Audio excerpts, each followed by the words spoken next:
Welcome to the Natural Super Kids podcast, where you will discover practical strategies to inspire you to boost the health and nutrition of your kids.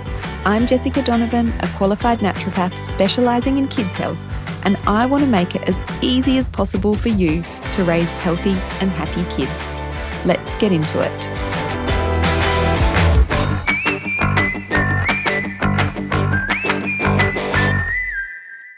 Hello, everybody. Welcome to the Natural Super Kids podcast. Jessica Donovan here, and today we have Sarah Worboys, our Natural Super Kids consulting naturopath, with me. Hello, Sarah. Hey, Jess. Nice to be here. Good to have you. We haven't recorded a podcast for a little while together, have we? It's been a while, yeah. Yeah. It has been. Yeah. I know we were both saying that just before we started recording. It's always a bit of a getting the dynamic right, the conversation flow. But we are confident that this is going to be a really helpful conversation for so many parents out there.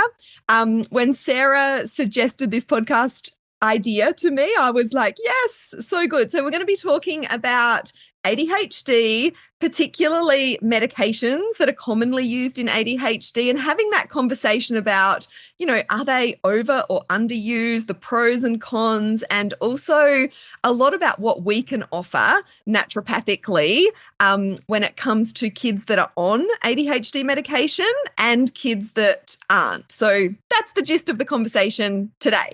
Awesome. Can I just say, like commonly what I see in clinic is both. So parents wanting to come, the child's had an ADHD diagnosis and they're not sure about medication, or they know that they don't want to go to that straight away.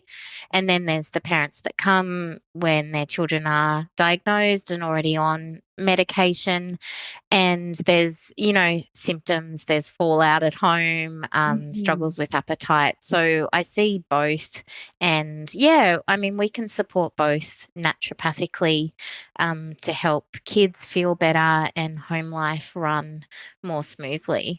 Yes. And I think that's one of the big points that we want to get across. I think there is still this feeling of like either or, if my kids are on medication, then that's it, sorted, don't have to worry about anything else. But as you said, you see lots of families that kids might be on medication and, there's still stuff going on. And that's where we can really shine naturopathically. And we're going to talk about some of the ways that we can support some of the side effects of some of the ADHD medications naturopathically as well.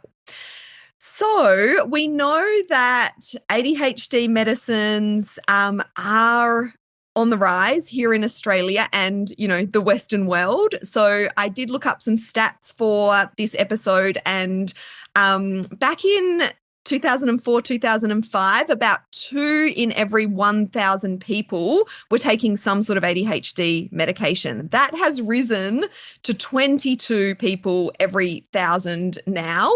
So that's an 11-fold increase. So I think it's an important, conversation to be having. There's a lot of kids and adults on these medications.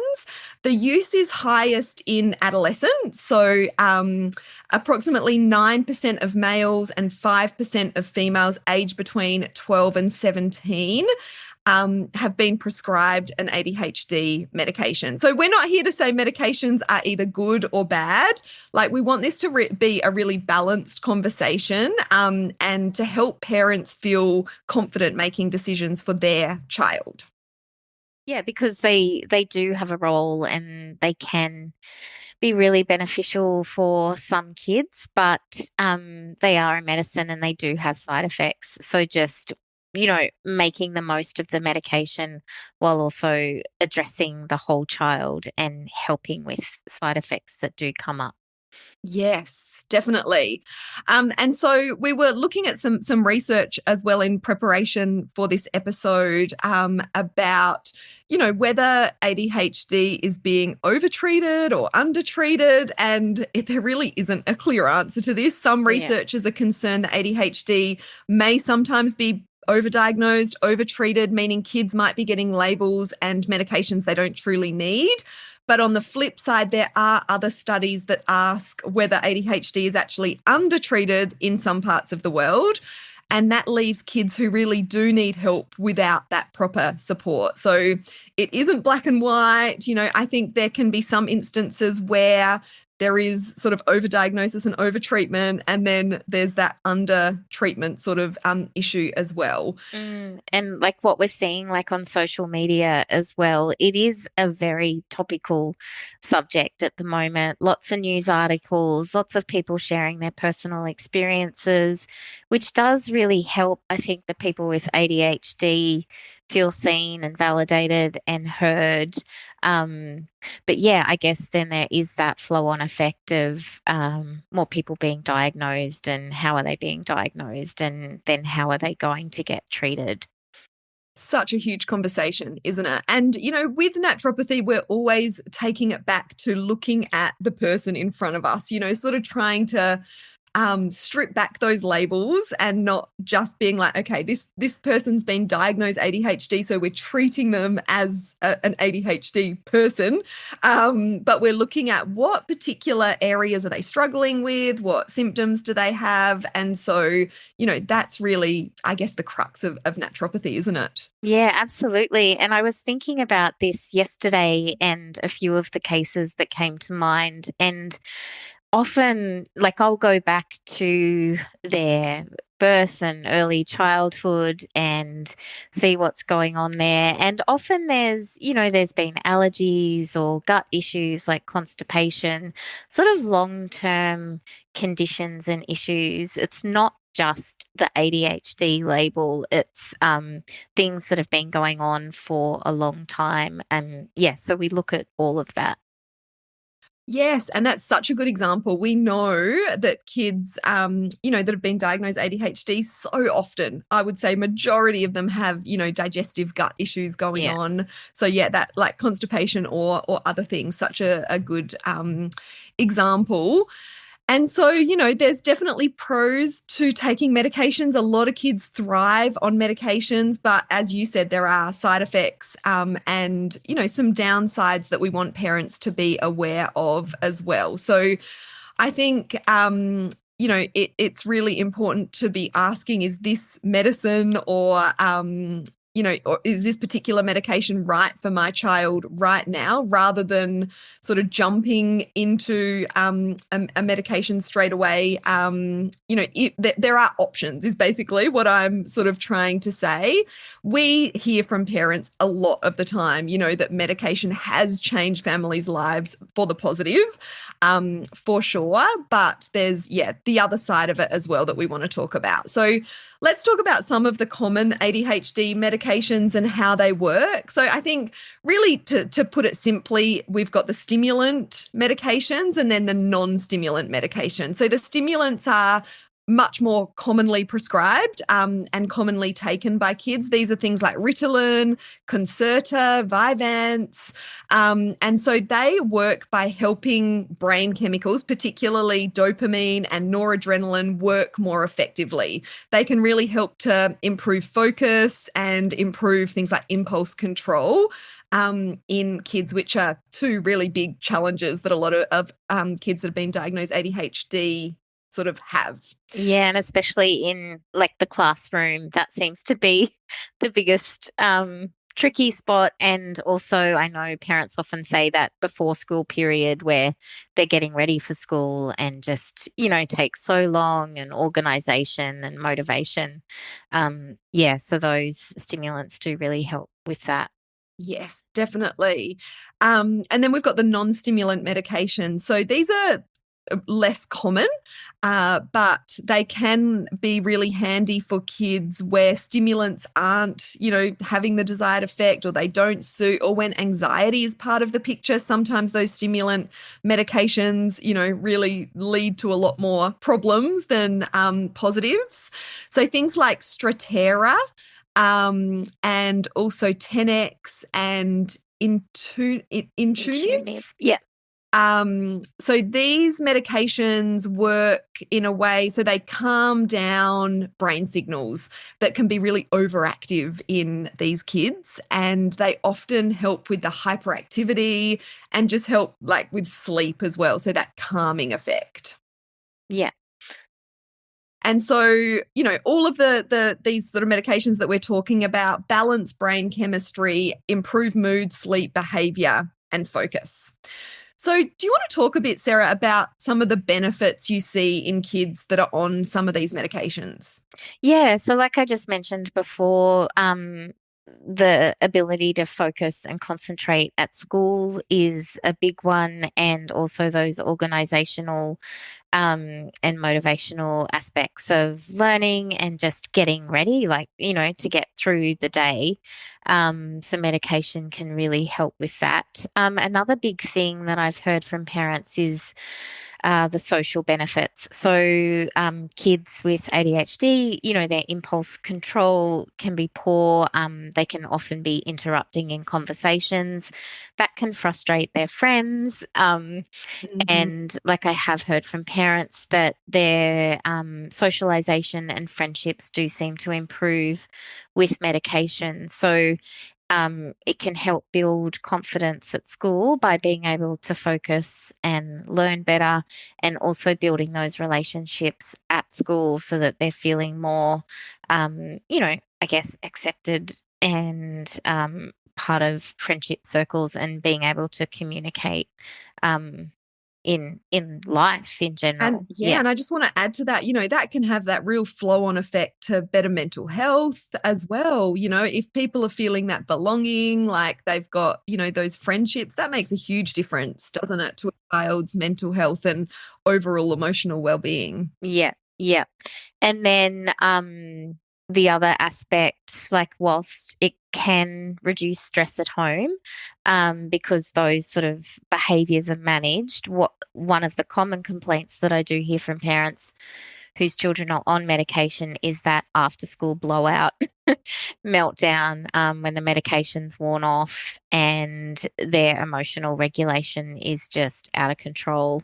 So that is not such a great, effective medication, and looking for ways to manage that is, yeah, I guess what parents are often coming to see me for as well.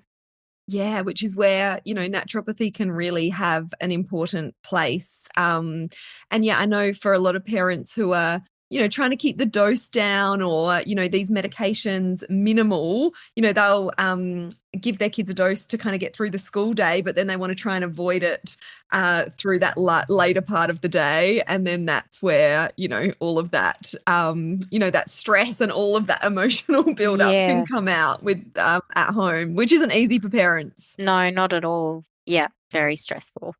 Okay, so that's, I guess, part of the concerns and considerations when it comes to these sort of medications. Can you talk more about some of the both short-term and long-term, concerns, Yeah. side effects? Yep. So generally, I mean, I think one of the common side effects that most people are aware of is the appetite suppression that comes especially with the um the Ritalin, the methylphenidate. And so that is very tricky because, I mean, if you're sending your child off to school, the common thing I hear, they're not eating their lunch, but what's in their lunchbox.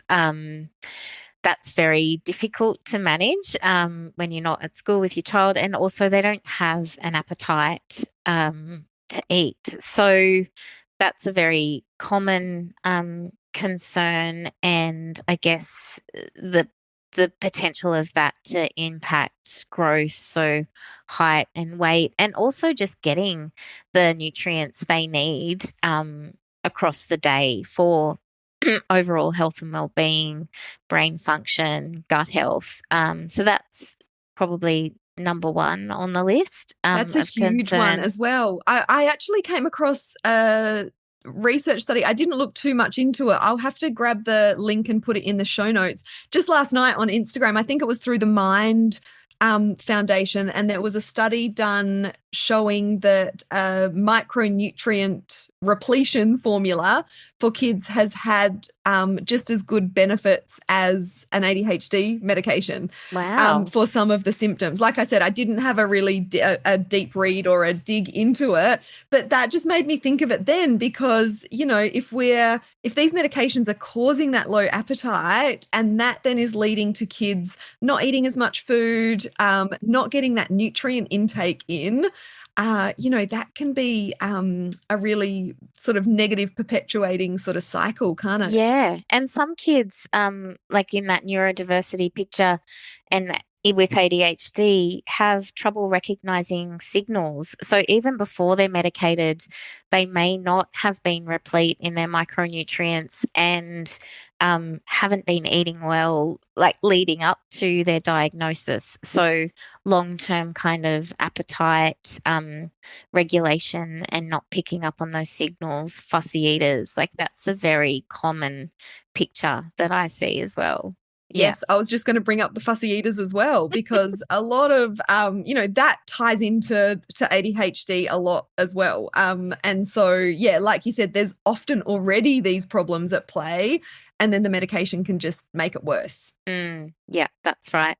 And then, like long term, I was looking at a study that sort of, 9 to 11-year-olds, and it said that there was no on medicated kids with ADHD, no impact on their growth and height. That was a 2-year study. But one way to just ensure that they are growing is, measuring them, weighing them every 6 months, and also other ways to monitor is blood tests. So common, requests from your GP, iron studies, biochemistry, hemoglobin, vitamin D, B12, they can all really give us some really good information on their nutrient status, how they're absorbing nutrients. So yeah, I think encouraging parents to either see their GP or their pediatrician regularly for monitoring whilst they're on medications, especially. Yeah. So important. Yes. And then focusing on that whole child approach. And I mean, I feel like I see a lot of parents who have just been given a medication and haven't really been given any other support. And I find it quite heartbreaking, I mean, for the parents as well, because it is really important. And the studies say it that the behavioral side of things and behavioral change, working with, therapists, psychologists, OTs around that behavior change is just as important as the medication. And like, while some parents, are doing it and are advised to do it, there's a lot that aren't being supported to do that either. And it's, yeah, like I just said, it's as important as the medication for that long lasting change as well. Yes, totally. And like you're saying, it's that whole child approach. So that behavioral sort of work and, you know, potentially medication, but also, as we're saying, nutrition Yeah. and working, you know, on improving and optimizing gut health. Like it's all a really important part of the picture. Yeah, absolutely. Yeah. And that's where yeah, we come in as Yes. naturopaths, gut health, immune health, supporting sleep, supporting diet, lifestyle, and like I just mentioned before, a simple blood test, if your child's okay with getting blood taken, iron studies, full blood count, because iron is so important for concentration, motivation, restful sleep. And it is often, and if your child isn't eating, for a big portion of the day, then it's quite possible that they're iron deficient and not getting enough in their diet. Yes, and we know that ADHD kids do have a higher rate of iron deficiency as well. Yeah, yeah. Yes. And the gut, I mean, talk a lot about the gut here, but it's so important for the brain and the nervous system, the whole body, and yeah, appetite again. bowel movements. I do often see constipation with ADHD and fussy eating.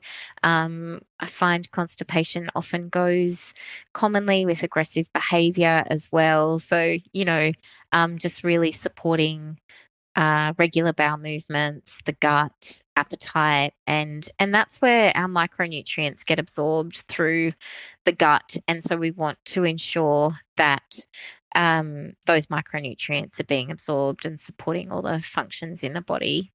So many important factors like where gut health comes in. And I've talked a lot about the gut brain connection on this podcast before. I think I've got, dedicated episodes to the gut brain connection. I'll make sure they're linked in the show notes below. But just to give people a bit of a recap, if you've never heard of that, the gut and brain sort of talk to each other, they communicate. So that ecosystem within the gut microbiome, has a huge impact on neurotransmitters and how they work within the body and how they are affecting the brain. So when we're thinking about those ADHD medications and the fact that they're working on balancing neurotransmitters, we need to be looking at the gut and optimizing gut function to support and optimize that balance of neurotransmitters, but also really important for those families that are perhaps choosing not to go down the medication route as well. Yeah, that's right. Yeah. And then like immune health, I mentioned earlier about allergies as really common. So like a picture of, they might have had their tonsils and adenoids removed earlier in life. Yeah, they've got allergies and then later on a diagnosis of ADHD. That's a really common trajectory that I see. And that can also be linked like to breathing and oral health. I had a client recently, and part of their treatment was to go and investigate the breathing, the mouth breathing, and the mum went and did this with her son, and they've had incredible results, with the supplements as well. But mouth taping at night, and that's not for everyone. It took this child a while to get used to it, but it's made a huge difference to their daytime mood. They were having lots of aggressive outbursts, and so this child's also on a number of medications as well, which wasn't addressing, all those behavioral issues too. And so some targeted supplements and addressing that mouth breathing at night has had a massive impact. And like we said before, it just affects the whole family. One child, if you've got a child like that, you know what I'm talking about. Walking on eggshells, and the tension in the house is very stressful for everyone. Yes. And Yeah. I love that this is more of a conversation, the oral function. There's more and more orofacial Yeah. myotherapists around doing oral function assessments. And we're just finding, it's a big problem for a lot of kids. Yes, absolutely. Yeah.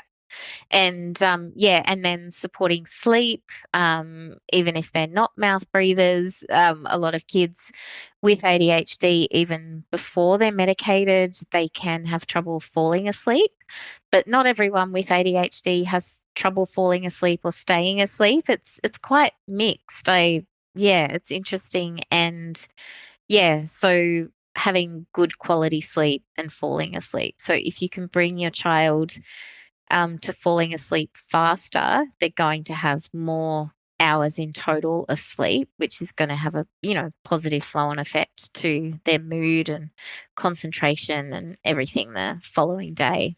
Yeah. Has such an impact on everything. We're talking about gut health impacting everything. Yeah, but sleep, it's so foundational, isn't it? Yep. And that, like the gut and sleep, has a bit of a two-way cycle as well. Like lack of sleep affects the gut, and then the microbiome can affect your sleep too. So disturbances in the microbiome. So, yeah, it's a two-way highway, that one as well. Yeah, totally. And it's so fascinating, isn't it? Like, and this is what we're all about as naturopaths, that everything is linked, you know? We're not just looking at one system or just brain health when it comes to kids with ADHD, you know? We're looking at gut health and sleep and oral function and all of those things. Yeah, big combination picture. And then there's the diet, of course, like what we talked about before, if they're not eating. Um, and like children with ADHD can have trouble utilizing glucose in the brain. And yeah, disrupting those neurotransmitter messages. One of the medications you mentioned before, Jess, the non-stimulant medication elevates noradrenaline. And so part of the problem with the inability to metabolize glucose is that disruption of noradrenaline in the brain compared to kids who don't have ADHD. So that's glucose affects that cycle. And then outside of the brain, they just tend to have poor glucose control. So, big spikes and big lows. And one of my ADHD clients in particular is very sensitive to glucose and really can't handle very much at all and notice big behavioral change when they do, go to a party. Kids go to parties, of course. So big, sensitivities to glucose. And so supporting their diet with good protein, whole carbs, good fats, and having those regular good breakfast. And then if they're not going to be eating much during the day, supporting them in the afternoon with very decent snacks and meals all the way till bedtime. Like, as often I'll hear they're starving. And so you just really want to get in as much nutrition as you can in that whole sort of afternoon, evening, before they go to bed. Yeah, such a good point. And yeah, protein is so important for keeping that the blood sugar levels stable. And the other thing that I just wanted to quickly mention here are the additives. You know, you said that a Oh, lot of yes. Yeah. ADHD kids are sensitive to glucose and sugar, glucose or sugar, same thing. But yeah, that the additives play in there as well. And so, what additives another child might be able to cope with okay. Some of these kids are quite sensitive. So that combo of sugar and additives, if Yeah. they're eating those, colorful lollies or soft Skittles. Yeah. drinks, yeah, equals nightmare, basically.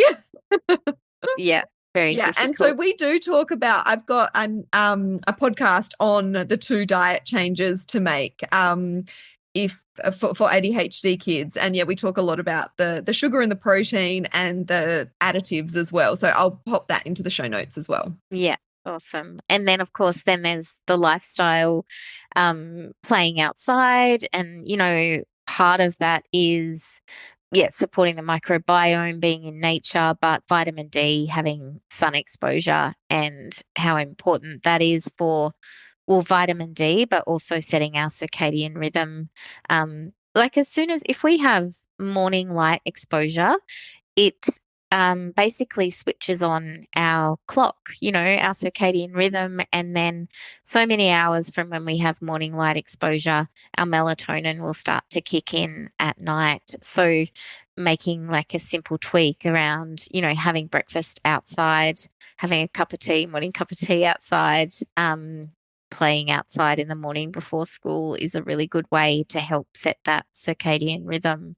Yes, and we've had lots of feedback from our Natural Super Kids Club members when we talked about this, in terms of how much it helps in kids going to sleep more easily at night. Like, so the idea is that you get outside, get that sunlight exposure. You don't have to be staring straight at the sun or anything like that, but just, that sunlight exposure within, ideally within an hour of waking up. Like, if you can get out there, soon, rather than straight onto a phone or, another screen, makes such a difference. Yeah, huge difference. Yeah. And screen time, of course. Every parent struggles with this, and it is a really tricky one.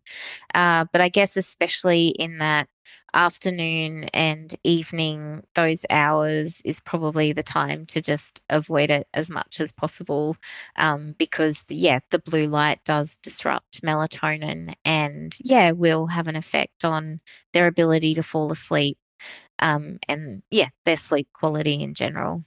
Yes, definitely. It's a big one.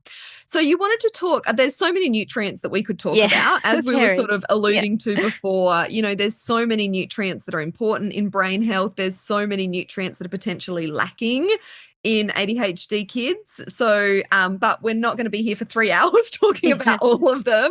So let's talk about just a couple of them. What are the two that you specifically wanted to bring up today? Yeah, so a couple, so L-theanine, so that's a non-protein amino acid. And part of the reason I wanted to talk about it is because it works really quickly. It's very safe, and it has been studied, in human trials in children, and it's very effective. So, I'll just tell you what it does briefly because it's very cool. So it's actually an active constituent in tea. So you might have green tea. Part of the benefit of green tea is the L-theanine, and it exerts its effect by blocking glutamate receptors and increasing the brain's GABA, which is a neurotransmitter, serotonin, and dopamine. And it's also been shown to generate alpha waves within 30 to 40 minutes. So that's that relaxation and passive attention. So helpful in managing stress and anxiety, but also settling for sleep. So whilst it helps relax, it's not a sedative. So you can give it to your child in the morning. Especially, some kids have that anticipatory anxiety before going to school. A lot of kids, have separation anxiety, especially if they've been struggling at school.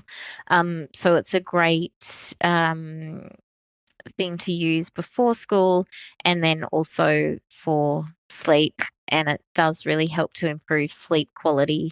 And like sleep quality is that restorative sleep. So deep restorative sleep. Um, and yeah, it also has been shown to heighten mental focus and concentration. And so, yeah, useful in managing those ADHD symptoms. So So many it's a bit of a benefits because we winner. know also a lot of ADHD kids also have anxiety. Yes. So yeah, I think there's yeah, and then that focus and concentration, as you said, that relaxation, Yeah. it really sort of, ticks a lot of boxes, doesn't it? Yeah. And it's safe to use in kids from 4 years and up. So yeah, really good. And dose would Broad range. vary based on needs and age and a variety of factors. So That's right. yeah, what would you say about that? Like just Well, yeah, look, just generally, yeah, speak to your practitioner. I tend to start at lower doses and then move up if it's needed because it does work quite quickly and effectively. Yeah, working closely with your practitioner to find the dose that works for your child because it will be different for different kids. Yeah. And then vitamin D, I wanted to just highlight that as well as, having sun exposure is really important. There was a double blind placebo controlled study in 6 to 13-year-olds with ADHD, and they found that 1,000 IUs for 3 months improved behavioral concerns like impulsivity, and also prevented symptom exacerbation. So I think with those kinds of studies, it's really great to have like one, the dose that works and also the duration. And that really helps. I think that's one of the most common questions I get from parents is how long does my kid need to be on this medication? yes. And so having a study like that, it's okay, minimum 3 months we need to assess whether this has been effective for my child. And that age range as well is great to know too. Yeah, and we know vitamin D is so important for mood as well. So there's so many, side effect benefits of a child taking vitamin D for immunity as well. Yeah. Yeah, that's right. And then the last thing, have we got time for me to talk about this Yeah, one? go for it. Yeah. Um, so with, micronutrients, you might know, I'll just take magnesium, for example, on a label, there'll be magnesium amino acid chelate or glycinate or citrate or magnesium oxide. And so the form actually, has a role to play in absorption in the body, but it can also assist with our acid alkaline balance.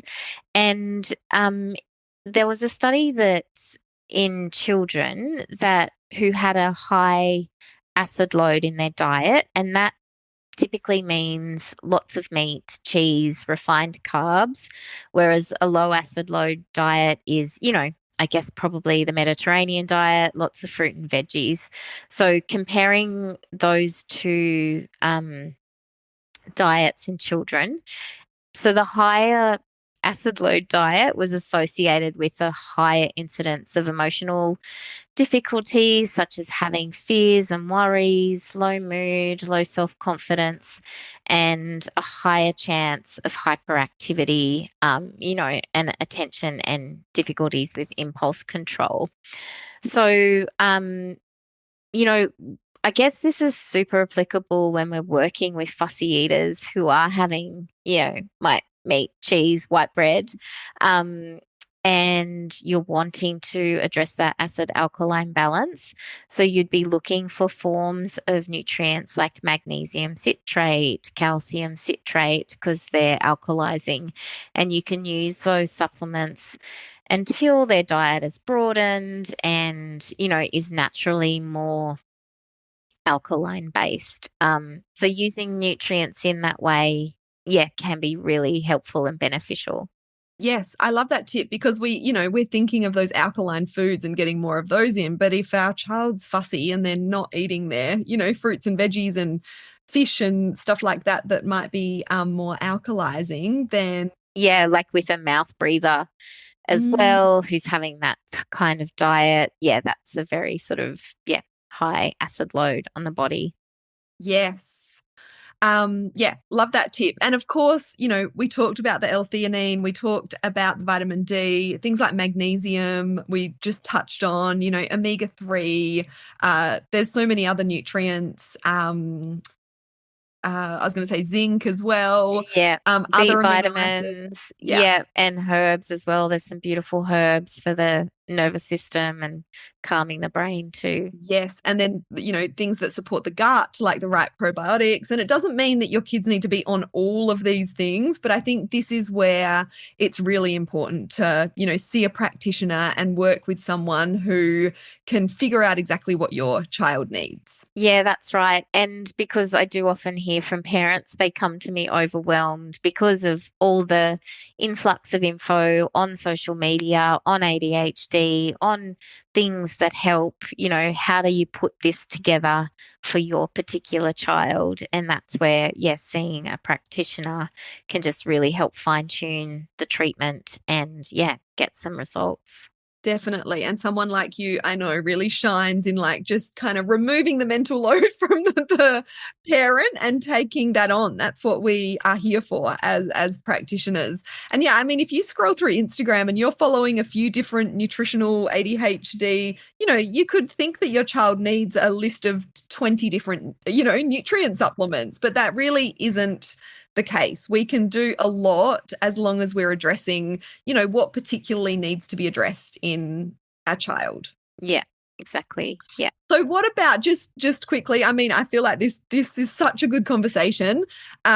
We could go on and on, but I do want to just sort of talk about some of the key things that parents that have kids that are on medication might need to think about and focus on. Yeah, so I mean, gut health really important, like what we've touched on, making sure their bowels are moving well, and absorbing nutrients from their diet, and yeah, appetite, another big one, like we've talked on, and working within their windows of when they're really hungry to get really, nutrient dense meals and yeah, food into them and then supporting sleep. So, L-theanine, like we just mentioned, is really helpful for that, and other herbs and nutrients that we've talked about as well. So, yeah, just getting that really, sleep is such a big thing. There's so much we can do to support sleep, and the mouth tape, like I talked about before, or oral health. Yeah, Yeah, they're all big. And I just wanted to sort of go back to the appetite and making sure you're kind of getting a lot of bang for your buck in terms of the foods that are going into the kids, particularly if they've got low appetite. But again, that can be hard if we've got fussy eaters. So there's always, a lot of the time a good quality sort of multi-nutrient formula can be really helpful for kids on medications to make sure all those boxes are being ticked if their appetite is low and they're and also they're fussy fussy. eaters. Yeah, that's Yeah. right. Yeah. And generally those, those easy to get from the supermarket gummy multivitamins are pretty rubbish. So Yeah, they again, you don't want really cut it. they Yeah. really don't, do they? So you really want to get some support from a practitioner who knows their stuff Yeah, nutritionally. knows the labels, and then also have that in Australia guarantee from the TGA with practitioner only products, and knowing what to look for on a label, like the form, like we were just talking about before, and how well that can get absorbed. Yeah. Definitely. So let's just summarize with some practical tips for parents, because I know we've covered a lot. So yeah, what would you say are some of the key points that you want people to take away from what we've talked about? Oh, yeah, there's no one size fits all. And yeah, work with a practitioner. I mean, I love helping people um, get better sleep, have better family life, good relationships with each other. And I do see that changes when sleep's addressed, nutrition's addressed, gut health is looked after. So, yeah, just supporting families to have a nice life together, I think, is where I feel most happiest with results. Um, yeah, and yeah, just a mix of all of those things together, and that individualized support, looking at their history and doing a little bit of a map and a timeline of how this has come about, and how, to best support the child, like right now.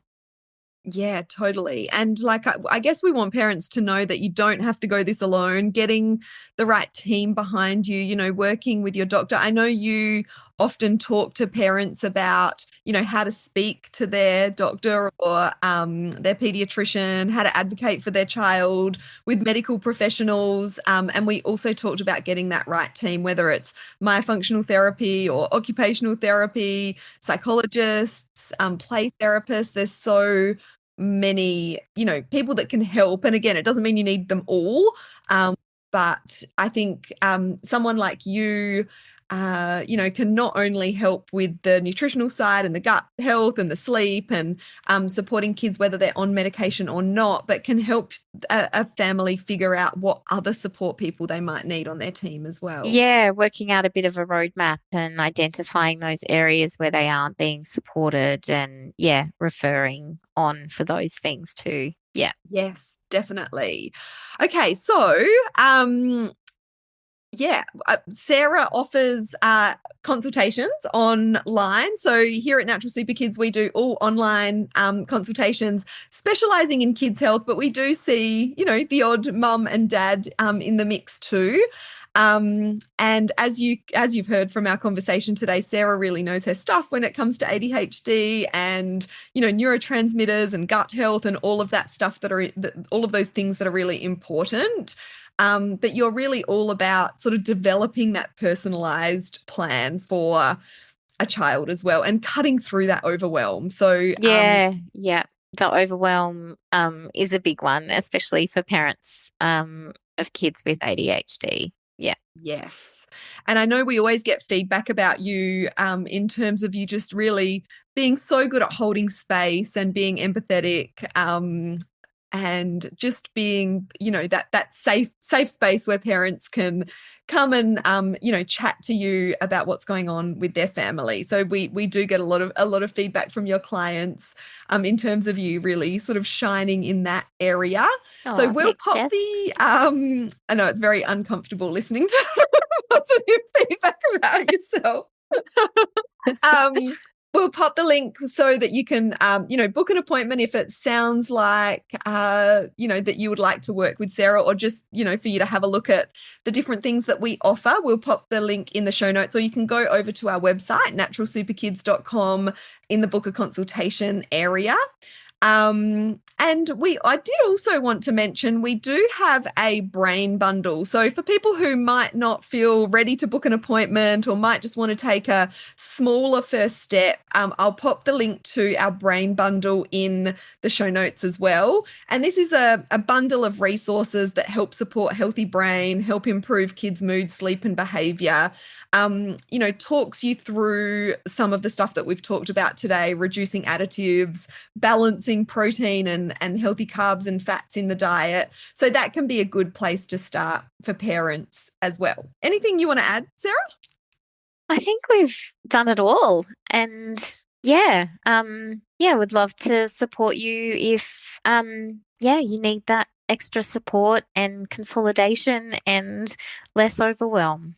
Yes, thank you so much. It's been such a good conversation.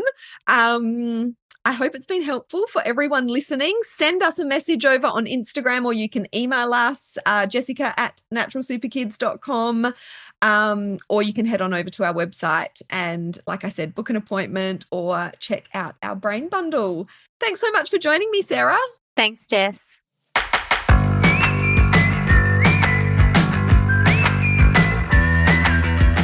Thank you so much for joining me on the podcast today. Head on over to our website, naturalsuperkids.com, for the show notes for this episode, as well as a whole heap of inspiration to help you raise healthy and happy kids. I'll see you next week.